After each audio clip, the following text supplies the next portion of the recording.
নিম্ন আয়ের মানুষের সামাজিক নিরাপত্তা নিশ্চিতে এবং দ্রব্যমূল্যের ঊর্ধ্বগতি মোকাবেলায় ফ্যামিলি কার্ড কার্যক্রমকে আরও গতিশীল করার উদ্যোগ নিয়েছেন প্রধানমন্ত্রী তারেক রহমান।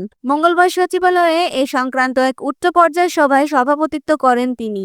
সাধারণ মানুষের কাছে স্বচ্ছতার সাথে রাষ্ট্রীয় সুবিধা পৌঁছে দেওয়াই এই কার্ডের মূল লক্ষ্য। মঙ্গলবার 24শে ফেব্রুয়ারি 2026 বাংলাদেশ সচিবালয়ের মন্ত্রিপরিষদ বিভাগের সম্মেলন কক্ষে অনুষ্ঠিত হয় এই নীতি নির্ধারণী বৈঠক। এতে সভাপতিত্ব করেন মাননীয় প্রধানমন্ত্রী জনাব তারেক রহমান।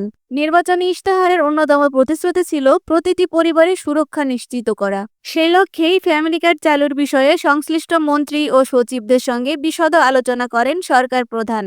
সভায় প্রধানমন্ত্রী নির্দেশ দেন, কোনো মধ্যস্বত্বভোগী ছাড়াই যেন প্রকৃত সুবিধাভোগীরা এই কার্ডের মাধ্যমে রেশনিং বা ভর্তুকি মূল্যে পণ্য পান তা নিশ্চিত করতে হবে।